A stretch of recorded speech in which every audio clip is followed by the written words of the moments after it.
Today, we're diving into excerpts from The Kite Runner, specifically looking at this arc of atonement and redemption. It's a powerful one. It really is. Our mission here is to trace this journey, guilt, betrayal, and then this desperate search for redemption that spans decades, continents even. Yeah, from Kabul to California and back. And you'll see how this one moment, this defining childhood event, just shapes an entire life. Absolutely. And how confronting the past, like no matter how painful it is, can actually lead to some maybe unexpected hope.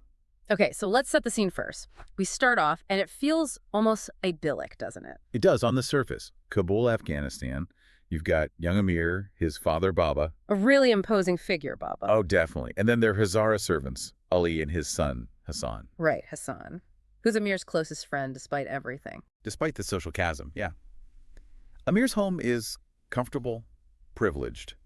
But like you said, beneath that surface. Something's brewing, seeds of conflict are there, subtle, but they're definitely being sown, things that are going to change everything. It's fascinating how quickly the story establishes not just the place, but that deep social hierarchy. Yeah, Pashtun versus Hazara. Exactly. Amir, the Pashtun, living this privileged life, his best friend, Hassan, a Hazara, this group that's been historically, marginalized, persecuted, and their bond exists despite that, which makes what happens later. Even more potent, yeah. Right. And you've also got Rahim Khan in the mix early on. Baba's close friend, kind of a mentor figure to Amir almost. Yeah, a more nuanced presence maybe. Almost like a bridge between Amir and Baba sometimes. Yeah. He sees things. He does. And you feel this sense of unease creeping in, even early on. The world feels precarious. Well, yeah, and then the king is overthrown. Right. That political shift, it's like a background tremor at first, isn't it? A sign of the bigger upheavals, the violence that's coming down the line. And then we get this encounter. Seems maybe minor at first, but it's huge. The run-in with Assef. Assef, Wali, and Kamal. And Assef immediately targets Hassan. For being Hazara. Pure animosity. He's got those brass knuckles even then, doesn't he? Yeah, it's chilling. He threatens them. But Hassan steps up with his slingshot. Defends Amir. It's kind of amazing courage from a kid. It really is. Yeah. And that specific moment, it does so much heavy lifting for the story. And so? Well, it just lays bare Hassan's loyalty. It's pure, unwavering devotion right there. Yeah. But it also throws Amir's own, insecurities into sharp relief. His envy, maybe. Ah, okay. I see that. It plants those seeds of guilt even then. I think so. Because Amir knows, even then, that Hassan has this moral strength that he maybe lacks. And that leads us inevitably to the winter, the kite fighting tournament. Yeah, the emotional centerpiece of their childhood, you could say. It's a massive event in Kabul, the boys with their glass-coated strings. Battling kites in the sky. And the tradition of kite running. Chasing down the ones that get cut, a real prize. And Amir, against the odds maybe, he actually wins the tournament. Finally gets that moment of pride, that nod from Baba he's always craved. Huge for him. And Hassan, completely loyal, promises to run the last kite for him. The winning kite. For you, 1,000 times over. Exactly. And he runs off to get it. And this is where everything just fractures. Irrevocably. This is the alley scene. Amir goes looking for Hassan and finds him trapped. Trapped by Assef, Wali, and Kamal again. Yes. And Assef assaults Hassan sexually. It's brutal, devastating. Horrifying to read. And it becomes this, indelible wound for Amir. Because he's watching. He's right there. He could intervene. But he doesn't. He runs. His inaction in that moment is the agonizing core of the entire story. It's not just cowardice, is it? It feels more tangled than that. Oh, completely. It's fear, yes, but it's also jealousy, maybe that need for Baba's approval tied up with the kite. It's messy. And that single failure, that choice, it just haunts him for decades. The fallout is immediate. Hassan comes back, kite in hand, bruised and torn. But Amir just pretends, acts like he doesn't know what happened. Right. Can't face it. Can't face Hassan. Can't face himself. And that silence, that unspoken horror between them just creates this massive gulf. Fueled by Amir's guilt. It's overwhelming him. Too much to live with, seeing Hassan every day. Yeah, the guilt just festers. And it pushes Amir to do something, unforgivable, really. It's a betrayal. He plants the watch Baba gave him and some money under Hassan's mattress. A deliberate act to frame him, to get rid of him. It's a desperate, twisted way to try and erase the source of his shame. But it's so cruel. And the most heartbreaking part, when Baba confronts Hassan. Hassan confesses, takes the fall. even though he's completely innocent. He knows Amir saw him in the alley, doesn't he? It seems implied, yes. He confesses, protecting Amir one last time, in a way. Or maybe just accepting the inevitable. Allowing Amir the sort of false escape from the immediate guilt. But the consequences are devastating and permanent. Ali, Hassan's father, he understands. He knows his son didn't steal. He sees the unspoken truth. And so, Ali and Hassan leave Baba's house. They just pack up and go. It's not just leaving a job. It's severing this lifelong connection, this family almost. A profound break. And that departure echoes through the entire rest of the story. It's the wound that Amir carries. And then the story jumps quite dramatically. Yeah, fast forward to March 1981. The instability we talked about, it explodes. The Soviets invade Kabul. Turns the city into a war zone. And Baba and Amir have to flee. Their journey out sounds absolutely harrowing. It is. A hellish trip as refugees. First to Pakistan, crammed in a truck. The fuel tank incident. Right, terrifying. And then eventually, 2 years later, they make it to Fremont, California. Talk about culture shock. Huge contrast. What's life like for them there? Well, Baba, this larger-than-life figure in Kabul, he's working at a gas station. Wow. And selling stuff at a flea market on weekends to make ends meet. A real fall from grace in his eyes. And Amir. Amir finishes high school, goes to college, actually starts pursuing writing, finds his path in a way. And it's there, in that new American life, that he meets Soraya. Yes, at the flea market. General Tahiri's daughter, another Afghan refugee family. There's that connection to the past, but in this new context. Though the general is pretty old school about them meeting, right? Oh, yeah. Very strict about the proper way for Amir to approach his daughter. Courtship has rules.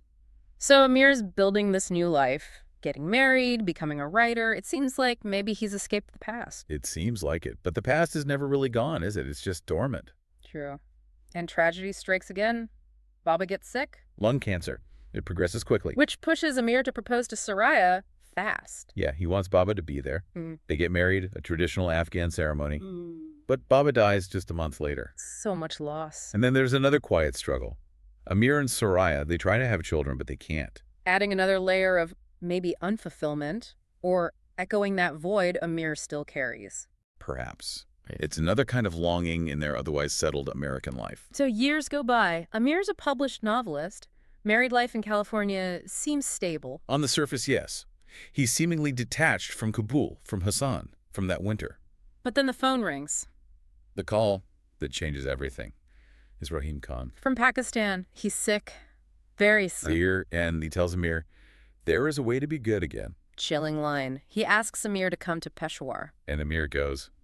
A week later, he's there. And Rahim Khan fills him in on what happened after they left Kabul. Paints a really grim picture.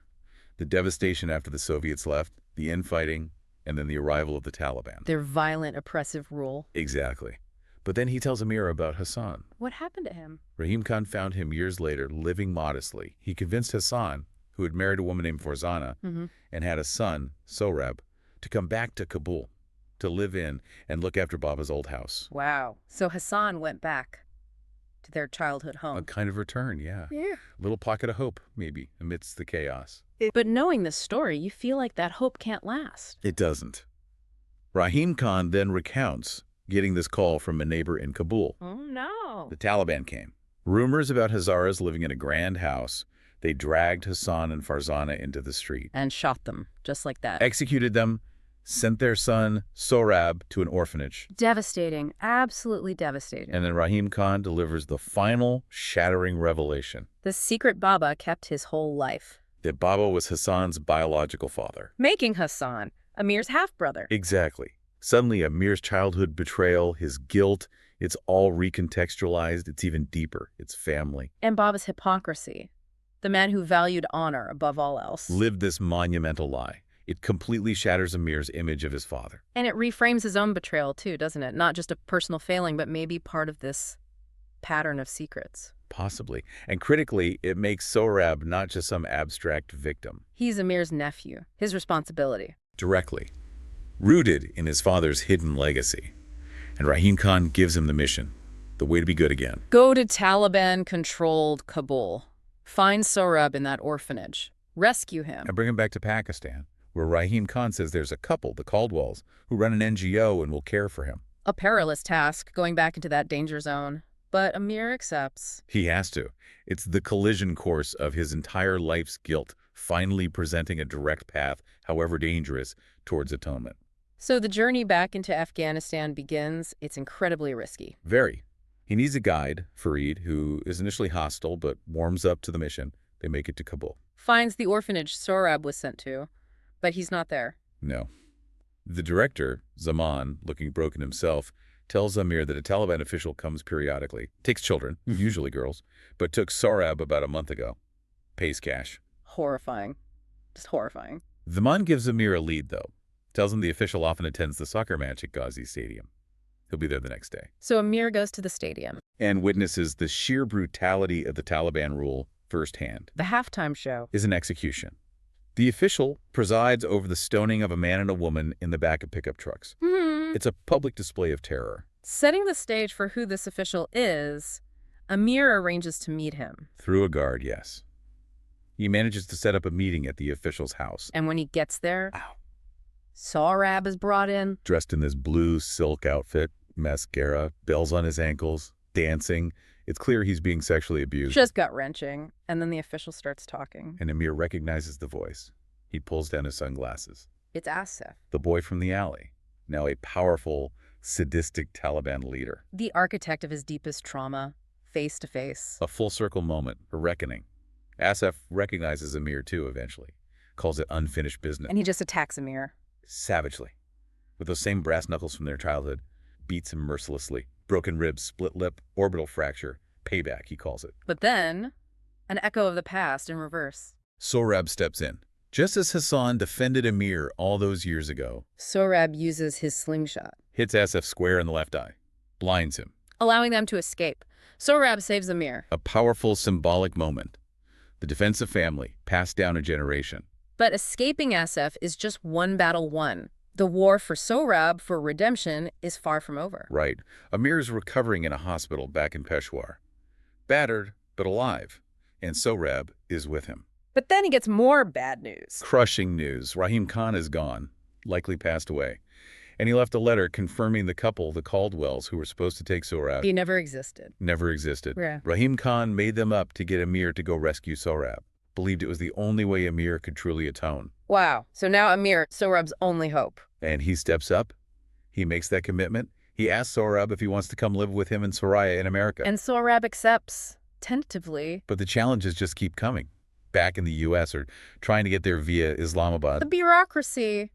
Adoption hurdles. Exactly. Officials tell Amir it's nearly impossible to adopt Sohrab without death certificates for Hassan and Farzana, which are impossible to get from Taliban-run Afghanistan. So the prospect arises that Sohrab might have to go back to an orphanage, temporarily. And that possibility, after everything Sohrab has endured, it's too much for him. Before Amir and Soraya can even explain a potential longer path involving a lawyer, Sohrab tries to kill himself. In the bathtub, Amir finds him just in time. He survives, but he stops speaking, completely shuts down. The trauma is just too deep. Even when they finally get him back to California, he's silent, withdrawn, a ghost in their house. It feels almost like a Pyrrhic victory. Amir has Sohrab, but he's lost him too. For a long time, yes. The silence stretches on. But then, one day, a small flicker. At a park. With other Afghan families. Kites are flying, a familiar sight, and Amir buys a kite.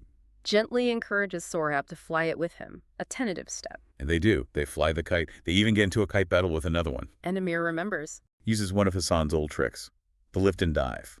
And they win. They cut the other kite. And in that moment, something shifts. Sohrab smiles. Just a faint upturn of the lips. But it's the first real sign of healing. The first connection. And as the losing kite drifts down, Amir does something significant. He tells Sohrab, for you, 1,000 times over. Yeah. And he runs the kite, just like Hassan did for him all those years ago. Completing that circle, stepping into Hassan's role, not just chasing a kite, but chasing redemption, embracing responsibility, embracing love. It's not a perfect ending. The scars are deep, but it's a beginning, a moment of hope. So connecting this whole journey back, it really makes you think, doesn't it? What does it actually take to atone for something huge, a past wrong where the consequences just ripple outwards, affecting so many people across generations. Yeah, and how do you find that redemption? Is it just internal, or does it have to involve taking responsibility, like actively caring for the people impacted by your actions?